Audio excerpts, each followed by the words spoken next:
Yeah, hi everybody. Really lovely to be here with you.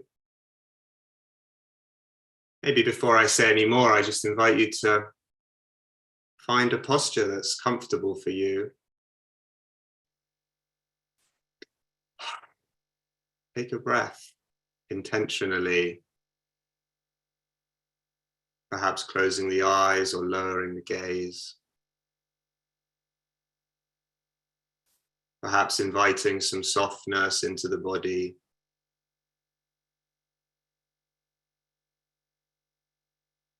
Perhaps sensing the cool air coming in at the nostrils. And then taking just a little bit longer than you might usually with the out breath, lingering with it.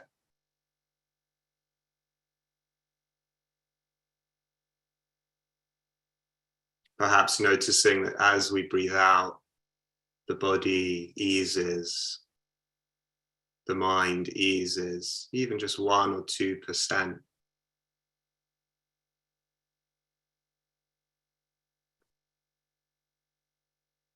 So welcome. Yeah, really warm welcome.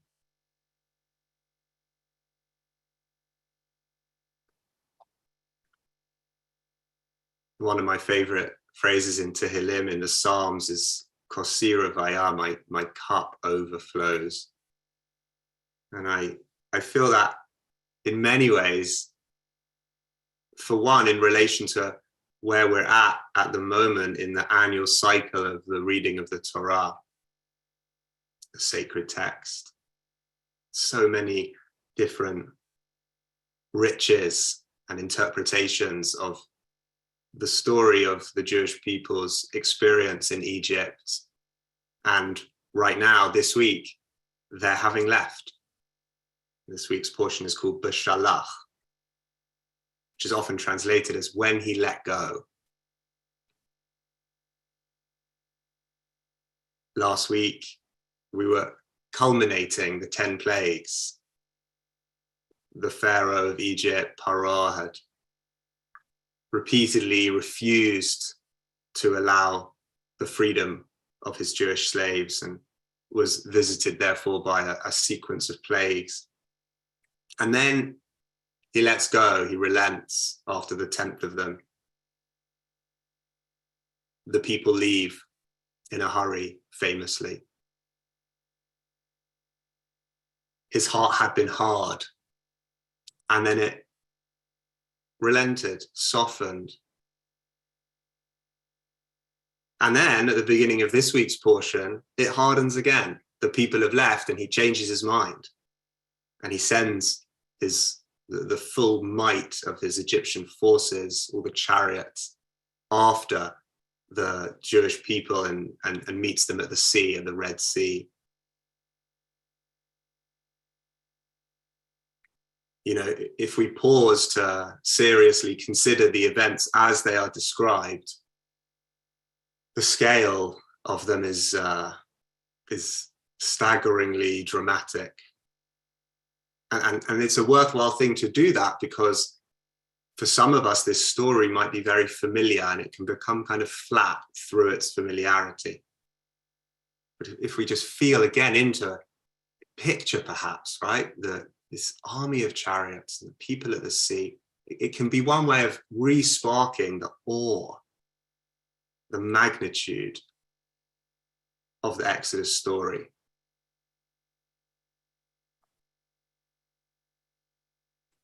And I don't feel this is a contradiction, but this is the direction I want to go in. I also feel this is the story of my life.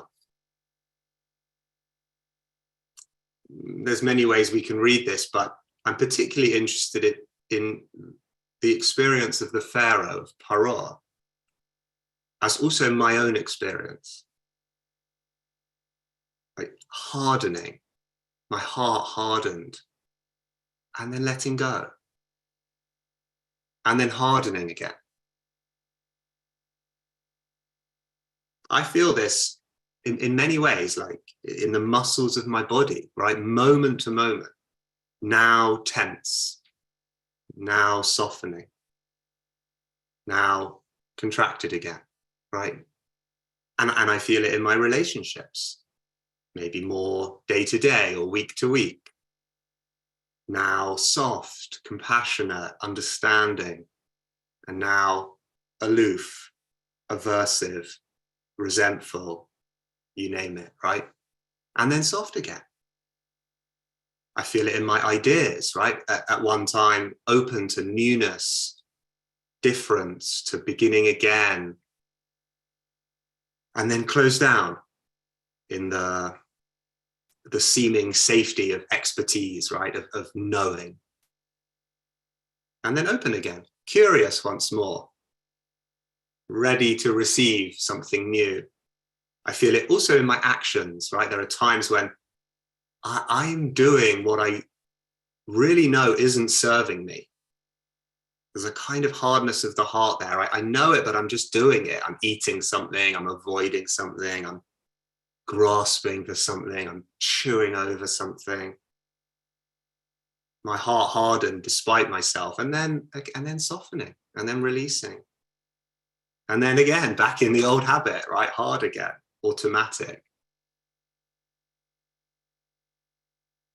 Many commentators, including the Hasidic master, the Maggid of Mezrich, point out this recurrence through this particular part of the Torah of the words kaved, which means heavy, like the heaviness of the Pharaoh's heart in refusing to let the people go and then chasing after them again. And the same root word, which is also kavod, which is also honor. And as Pirkei Avot says, Ezehu mechabad, who is honorable, hamachabed habriot, one who honors others. So the same root word is at one time a hardened heart, a heaviness, and at another time the very definition of honor. Now contracted and stubborn, now open-hearted and generous. So I wonder, right, is this the story of your life too? Do you too recognize these waves, contraction and softening, contraction again? Are you willing to allow that at some level, the Pharaoh's behaviors are yours too? And if so, what do we do with this recognition? One option is to set ourselves the task of always being open-hearted, never a flicker of contractedness, stubbornness, ignorance. I mean, you're welcome to try that, but it's going to keep happening, right? As it did for Pharaoh. The hardness, the contraction will keep coming. We could swing to the other extreme and say, oh, whatever, it's useless trying this practice stuff. If the waves will keep coming, if the hardness will keep visiting us at times. Again, you're welcome to try giving it up completely and seeing what that feels like. Not great, I suggest. But in between, if you like, in between these two walls of the sea, right, like which the people passed through this week, impossible, inhuman expectations on the one hand and despair and apathy on the other. In between these two, there's a path, much like the one walked by the Bnei Israel, the people of Israel this week, where without exaggerated zeal or expectations, we can recognize that softening, that letting go, that b'shalach is the direction of freedom. From Mitzrayim, from Egypt, from narrowness, that we don't have to be in that place all the time, but we can turn to it at any time, including right now.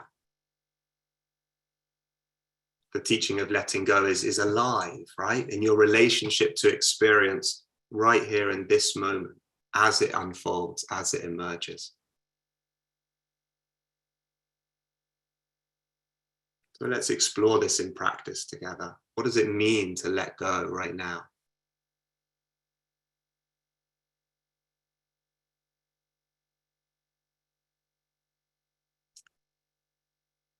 So I invite you again to bring some attention to your posture. to the body,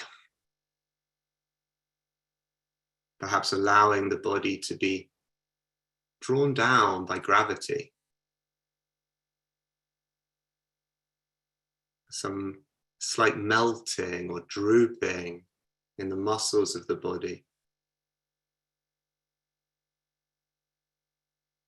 And at the same time, allowing some uprightness too, as best you can.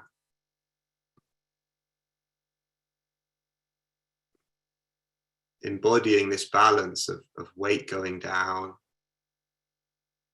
and height rising up.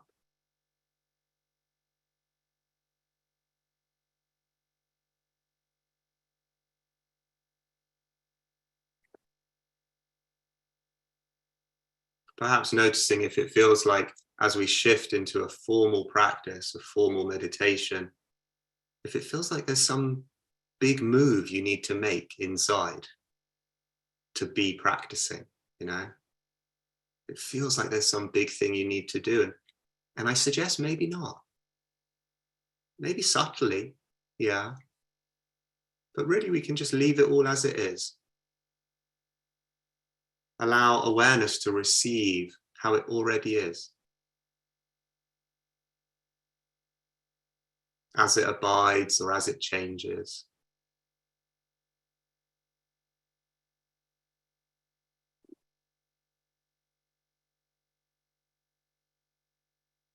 Perhaps receiving the experience of the legs in particular, feeling them from the inside.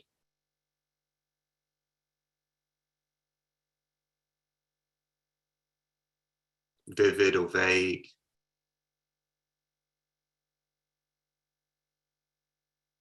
And then the arms, left and right, letting them take center stage for a moment in the field of awareness.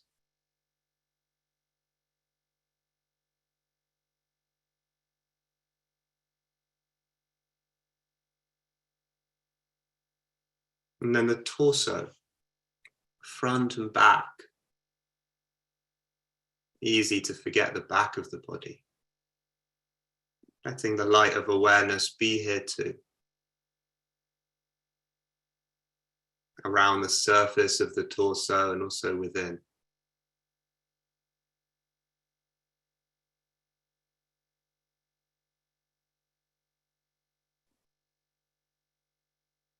And then also the neck and the head.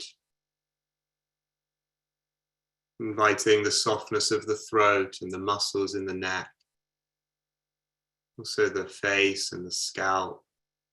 This region to feature a little more prominently for a few moments.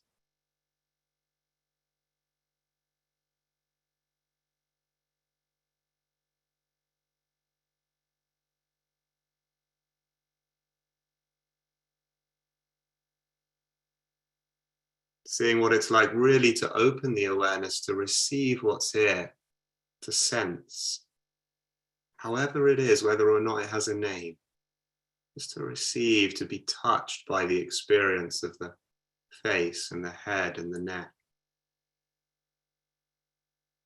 Let it in as best you can, without having to do anything else at all to it.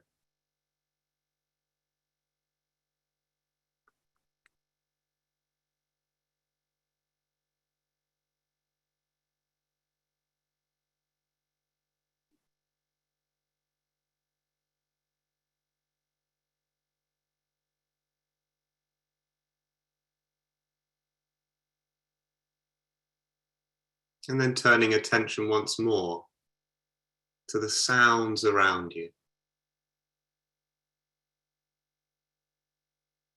And the silences in between the sounds, opening to the soundscape, nearby and far away.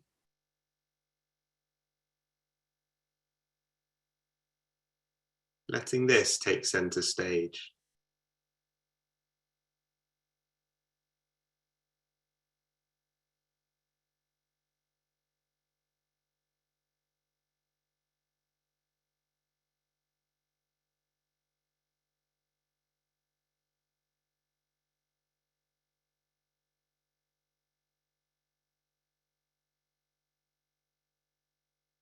So within this field of body and space, dropping in the question, is there some particular focus or locus for attention to rest on? Turn the gaze of the mind towards. Sensation of breath, perhaps, or hands or feet, or the sounds around you. You may want to continue attending here.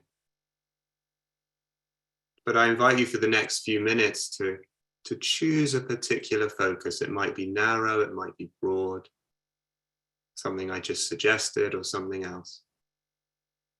But making a choice, letting this be the focus of your attention, while in the background of awareness there's space for everything.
How about repeatedly welcoming back awareness after its inevitable comings and goings? That's what it does.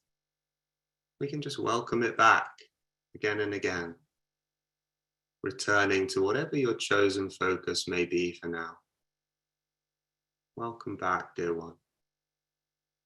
Lovely that you're here again.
So practice does not have to be intense in order to be potent.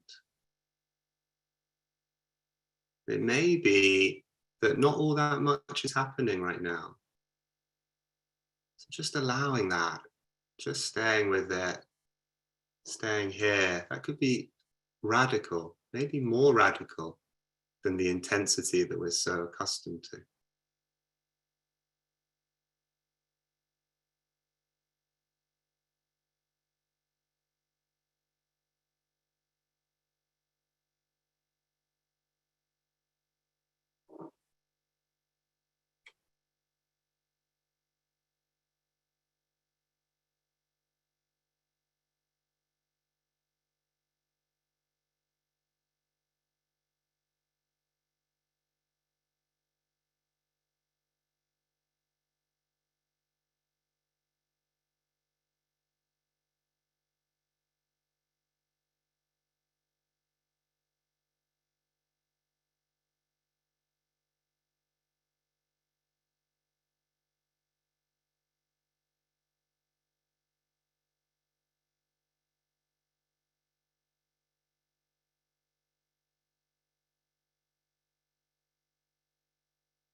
So you may want to stay with your chosen focus.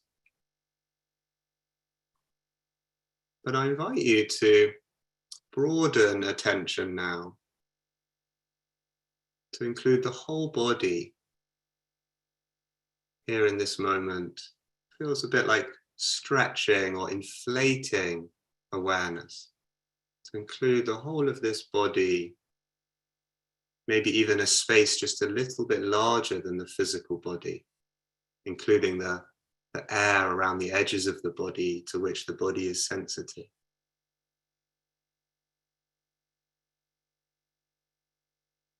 And each time attention shrinks, as it will, contracts around something, opening it again to this larger space, letting the whole body bathe in the light of awareness.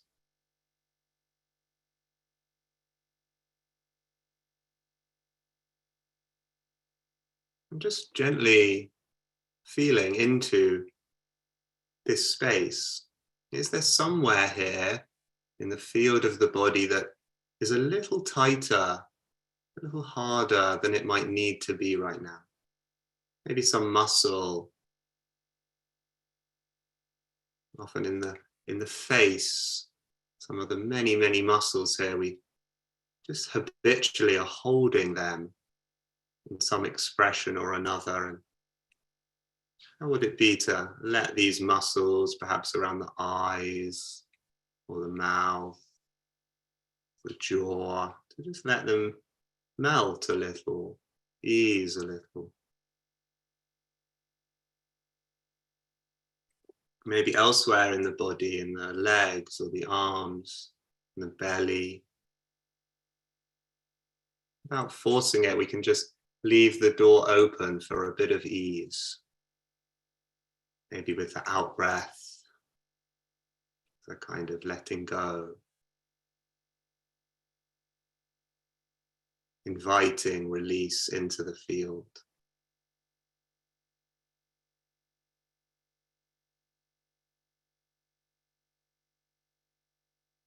And you might just drop in a word like unbinding. And just waiting. Giving time for the word to move through, to do what it does. Just unbinding.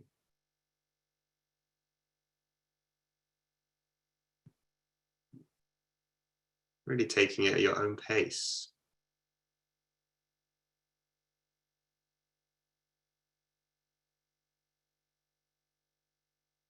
Just seeing if this body wants to ease.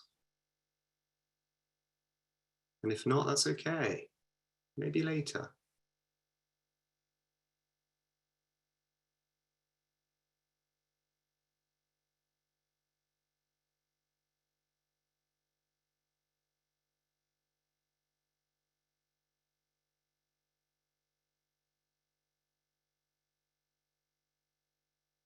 Perhaps in some way, big or small, tasting the thrill of letting go, of allowing the heart to know the peace of letting go.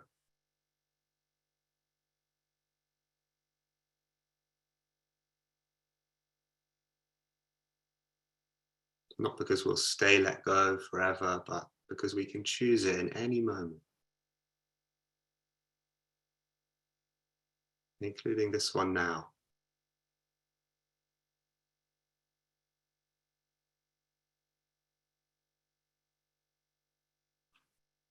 I'm going to read you a poem which is called Letting Go. And I invite you to let the words of this poem just fall into the background of your awareness. The way that rain falls onto grass. You don't have to do anything with it.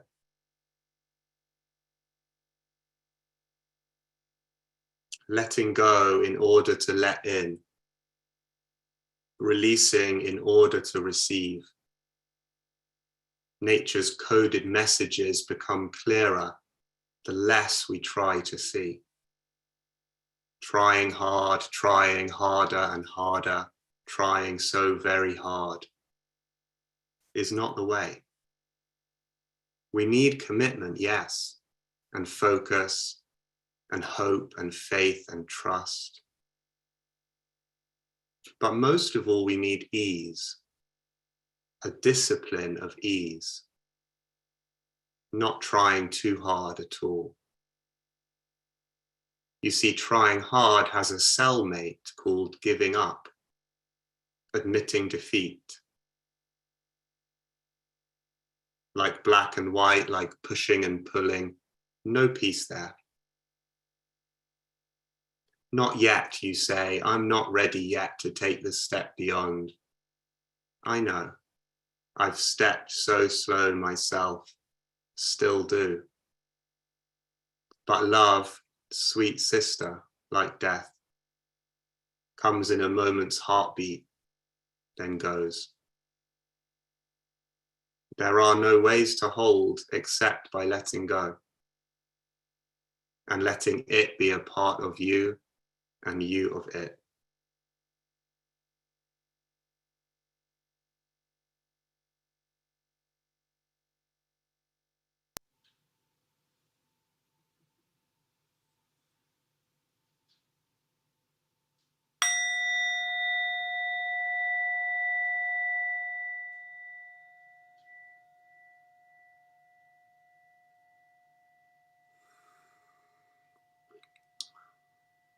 So as the bell rings out, I just invite you in your own time to ease out of the practice. Thank you, everybody. Thank you so much, Zach, for that beautiful practice. We seal this practice offering the opportunity for any of you who are in mourning or observing a yortzeit, if it is your practice to participate in Kaddish, to do so. If you are not reciting Kaddish, you're invited to stay present and offer your compassion and love to those who are in mourning. If you are observing Kaddish, you're welcome to put the names of anyone you are remembering in the chat. And thank you, Jet, for sharing the words of Kaddish on our screen.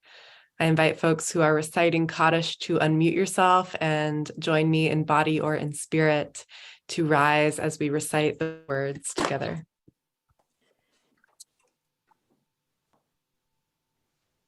Yitzgadal v'yitzkadash Rabba Ve'alma Yibrak V'chayeton U'yomechon Agavat Rabba Morach Olam Olamei Barach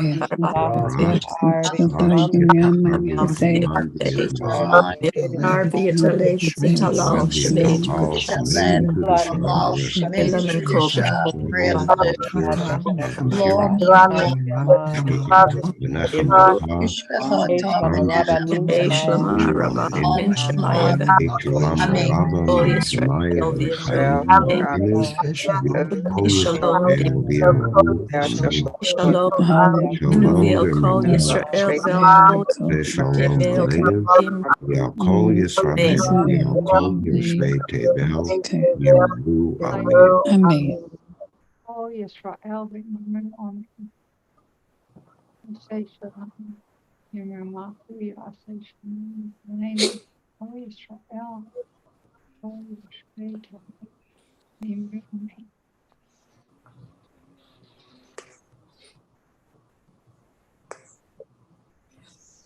Thank you again, Zach, for joining us today and for your beautiful teaching and practice. Before we close, if Jet could share again in the chat box the link to our website. And again, if you are able and so moved, you are welcome to make a donation in support of our work here at IJS. We are so grateful to all of you who help create this beautiful community of practice every day. And for those who are leaving now, we wish you good health, shalom, Shavua Tov, a beautiful week. We hope to see you again tomorrow at the same time. And you're also welcome to stay on and to ask Zach any questions or share your reflection on today's meditation in the chat. So we will have some time for a conversation now with Zach about that teaching and practice if you would like to stay on. No, I don't.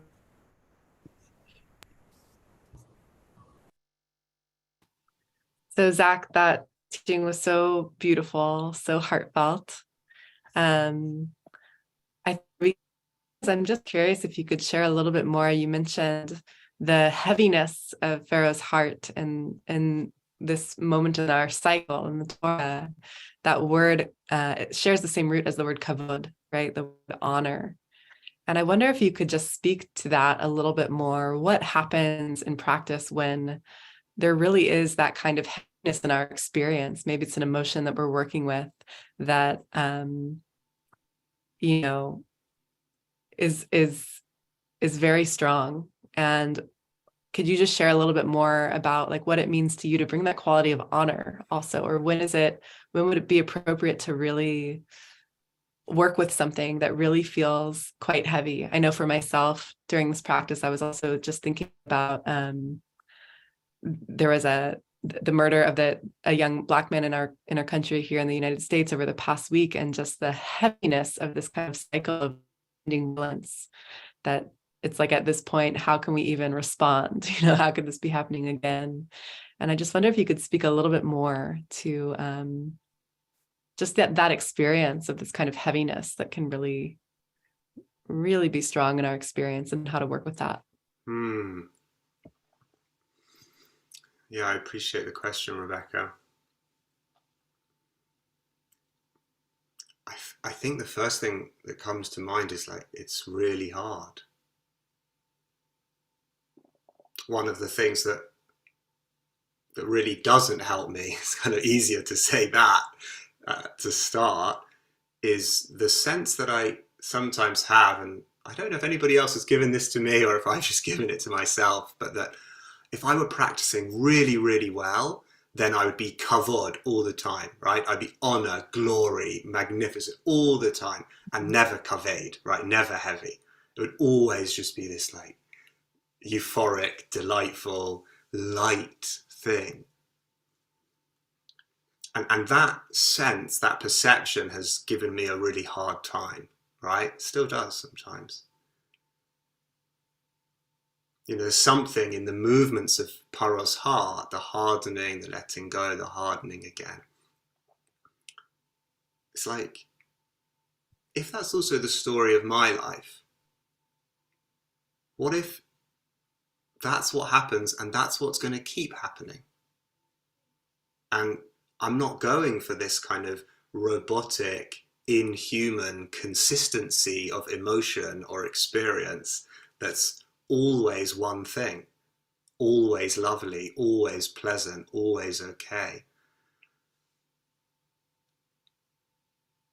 So there's a real kind of allowing of the heaviness at times,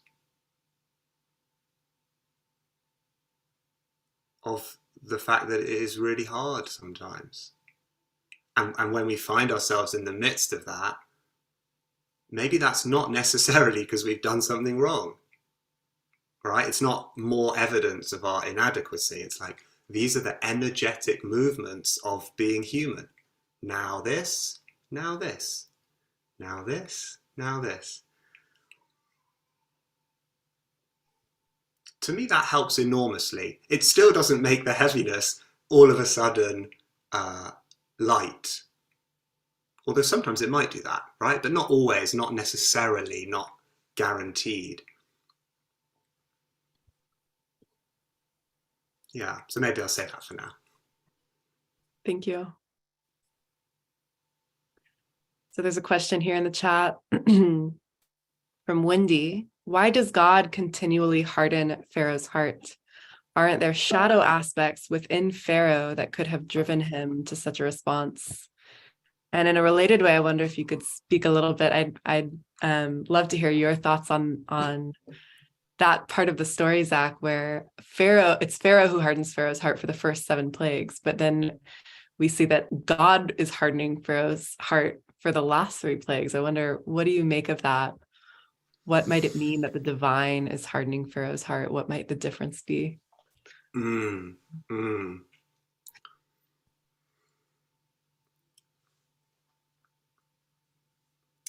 This is one part of the story that also makes it very resonant for me. this kind of deep mystery of like, is it Pharaoh or is it not Pharaoh? Is it his fault or is it not his fault? And it certainly activates a lot of our cultural conceptions about justice and fairness. And, you know, so is it on me? Am I to blame, or is he to blame, or is God to blame? I don't know. But in a slightly zoomed out sense, the fact that the Torah is pointing both to it sometimes being Pharaoh who hardens Pharaoh's heart and sometimes being God, to me beautifully leaves that open. It's like, it's not necessarily your fault if your heart is hardened, and it might be your fault, you know, so you have to check it out, right? Maybe it is on you, right? Maybe there is something you need to do. Maybe you do need to work, stretch, dare, surrender, whatever it may be. Mm-hmm. And maybe not. And maybe it's just allowing, maybe it's not your fault. And we sort of, it's not necessarily ours to know. We have to do our best and let the rest be God's.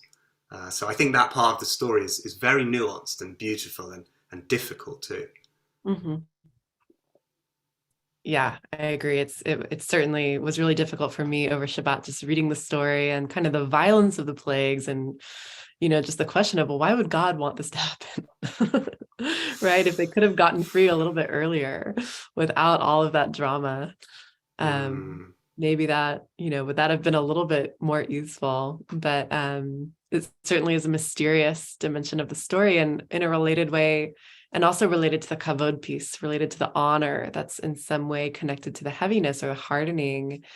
Do you think that it's ever, that the hardening of the heart is actually ever like a loving and beneficial response to something happening?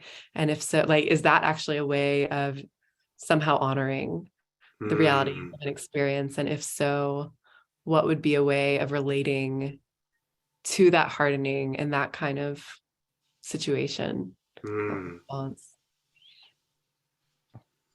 Yeah, that's beautiful. That's beautiful. Really honoring that in this too, there might be meaningfulness and wisdom and purpose. And I mentioned the Maggid of Mezrich before, the Hasidic master.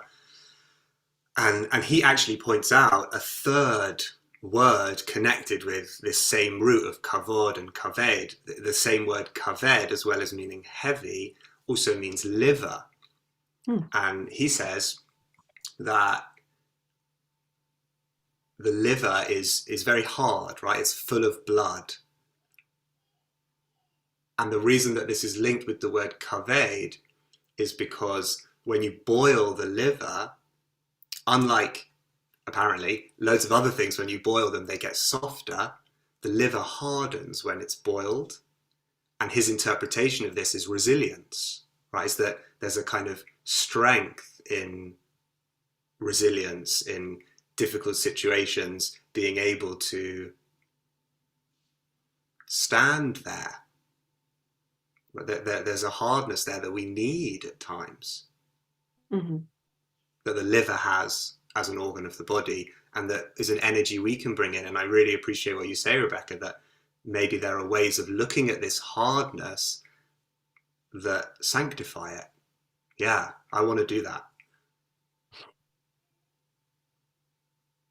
Yeah, it could be that in some hardness in our own hearts, when it comes up to meet, I mean, I think this is true in my own life. When I feel that heaviness or hardness in my heart, oftentimes I think my heart is in some way protecting me from potentially overwhelmed by pain or emotion.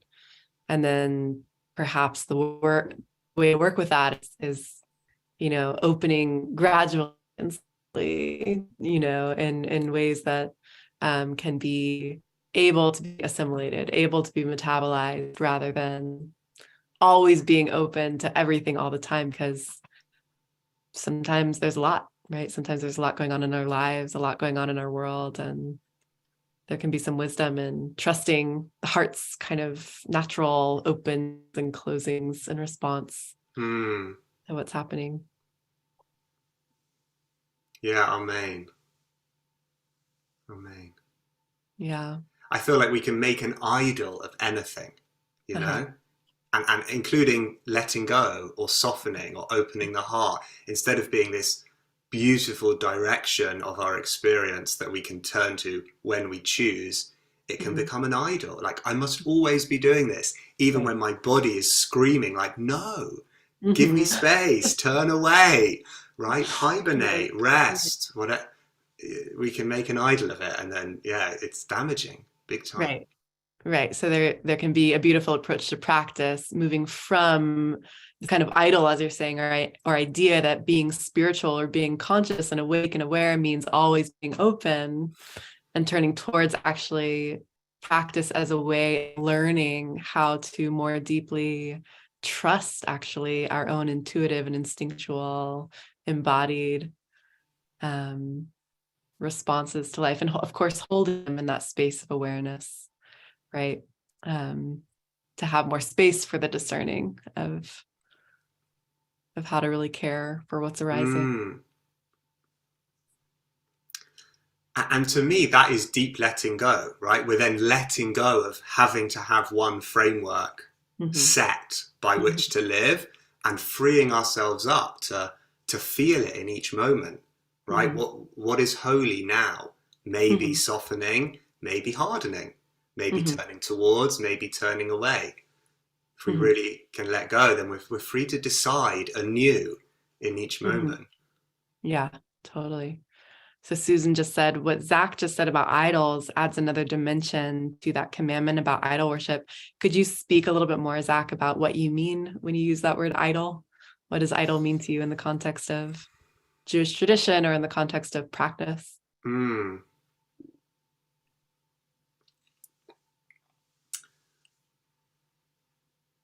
It's the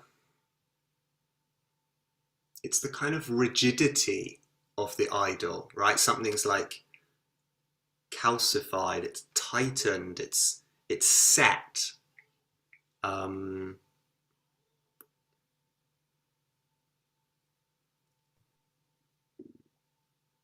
So something beautiful, like we were just talking about, letting go, or opening the heart, or compassion, or loveliness, or as soon as we say that's the thing and it needs to always be the thing, it's shifted, right? It's from a divine quality, it's become idolatrous. It's like, I'm forcing it. And then, to me, the divine practice, the holy practice, is to smash the idols, right? Like Abraham did, to open them out, and to always be checking out, like, what's become a bit of an idol in my experience. And like you said, Rebecca, all different ideas we have about spiritual practice can subtly start off wonderfully and then become idols in our head. I must always be equanimous. I must never act. I must never disagree. I must never express or shout or be wild, or I must always do those things. It can all. So it's the hardening is the quality of the idol for me. Yeah. Beautiful. Thank you so much for that insight and reflection, Zach, and for this rich conversation. And thank you for your beautiful teaching and practice again today.